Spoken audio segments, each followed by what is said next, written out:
A big hello and a warm welcome to all of you amazing people out there on this planet. Welcome to the channel Twin Flame Union, and this video is about twin flames and extraterrestrials. That is the heading of this video, this channeling. So, when you start on this journey, at the very beginning, you remember everything. When you're born, you remember everything. But the day you begin to talk, when you start talking, like small words like mama, papa, like dada or something like that, when you start talking, when you start using words to communicate, the memory of your own knowing starts to fade away. And when you talk properly, and by the time, say, you're 7 years old or 8 years old, which is 7 years old actually, all of your memory is gone, it is gone away. This is the time you begin and you have entered the matrix system. So in the childhood, during the ages of before 0 to 7, you are still entering the matrix system, but after 7 years, 8 years of age, your entry is complete. The fears are being ingrained in your system that are meant to hold you back from escaping the Maya on planet Earth.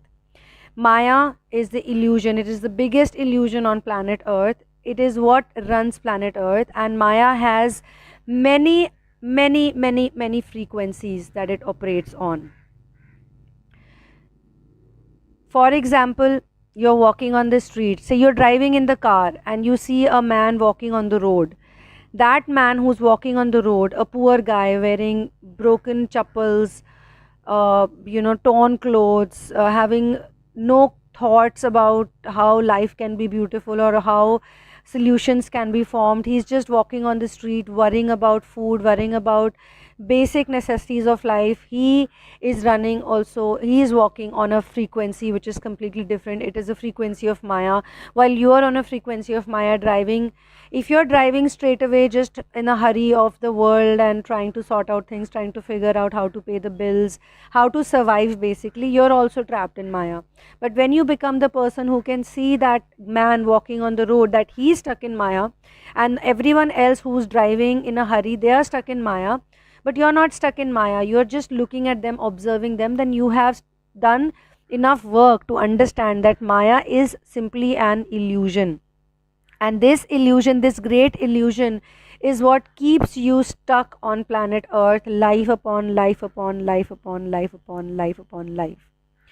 What keeps you going is the connection you have with your soul and the desire to stay authentic.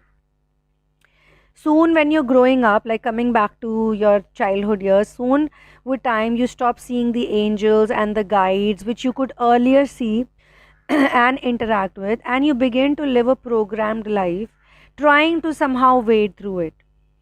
On this journey, like, I'm not talking about twin flame journey right now, in the human journey, human life, you're given materialistic goals to achieve, and if you ask them, why do I have to achieve these materialistic goals, like why do I have to become famous, why do I have to be very rich, why do I need to buy 10 cars, or why do I need to live in a certain way, wear certain clothes, blah blah blah, no one would be actually able to give you a logical explanation. Maximum what they will tell you is that if you do these things, you will have recognition in the society, people will respect you, okay. But if you look at most people who have become famous or become rich, they have mostly done wrong things and taken lots of shortcuts to be there. Many people don't even respect them, but they are inspired by them in the way that, okay, they have achieved it. But very soon, after 4 years, 5 years, maximum 10 years, their fame, their money, it all starts fading away. So then they also realized, a lot of celebrities, if you watch their interviews, they realize and they say to people that things back then were going very good for me, but now I don't know why no one cares about me. Even the most famous person like Michael Jackson used to live a very sad life. That was his reality. If you look at a lot of famous celebrities and a lot of famous people, you will see that they might have a very glittery life, very glamorous life, but to keep up to that life, they have to do a lot of plastic surgery, they have to take a lot of medicines. They cannot show to the world that they are suffering, or they are going through a lot of trauma within, or they are suffering in general, like trying to keep up with the name and the fame and the beauty. It's not easy. They grow mature at a very young age and then they age very fast. So these beauty standards are also being shared to the other ordinary people, because you see that there are companies that are selling anti-aging creams and lotions to people who are just 25, 30 years old. But if you look at the Hindu mythology, if you read the Puranas, if you read the Vedas, you will know that people back in those times in India and in Nepal, all these eastern countries, they never really needed any of these things to look beautiful or to look good, because deep within they were connected to their souls. They were every day they were practicing to stay connected with the divine connection, with the divine entity, with the source of all.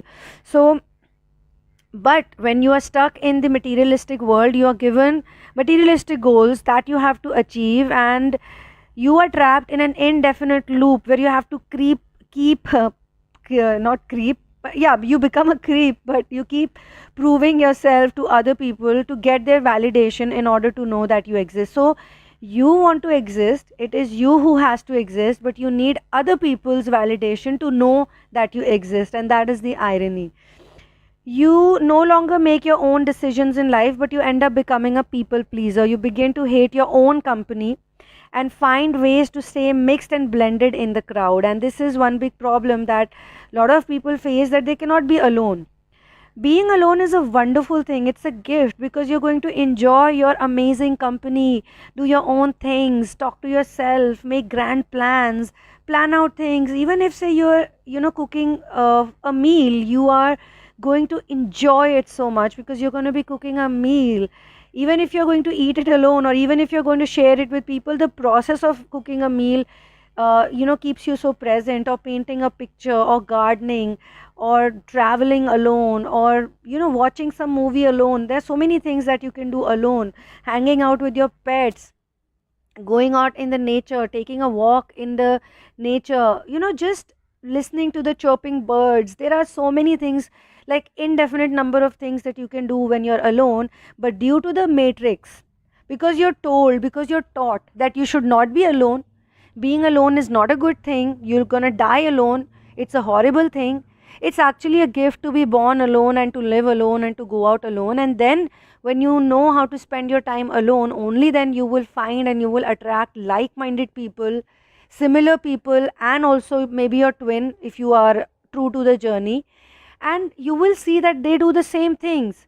I mean, I remember sometimes, I want to read a book, and a friend of mine comes over and says, "Hey, what's up with you? Do you want to hang out?" And I tell them that no, tell that person that no, I cannot hang out, I cannot have a conversation because I have to read a book. And this person is such a like-minded person. He or she says that okay, I also have to read a book, and I was thinking of reading a book. I have it with me, so why don't we both read a book? So there are things to eat, there is nice place to sit, there's warm bed to sit, you can chill with your friends, and you're both reading your own books. This is like doing things when you're doing things alone, but there are other people involved as well.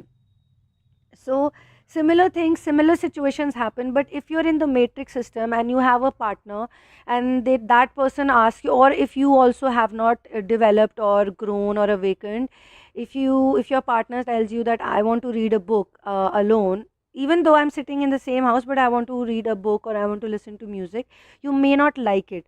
You will feel like why you have to read the book, why you have to cook a meal alone, or why do you have to do this or do that without me being involved into it.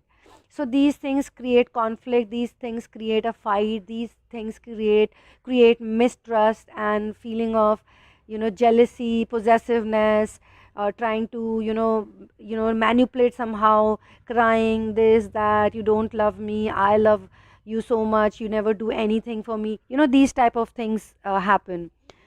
Otherwise, spiritually, if your partner doesn't do anything for you, then you may question them that look, you're not doing anything for my spiritual growth, you're just stopping me from finding my divine self, finding my spirit self. So when I talk about extraterrestrials, this is where I want to now come to the point of extraterrestrials. So this planet Earth is basically governed by watchers. They do not have direct will to influence people, or they do not go and tell you that do this, do that.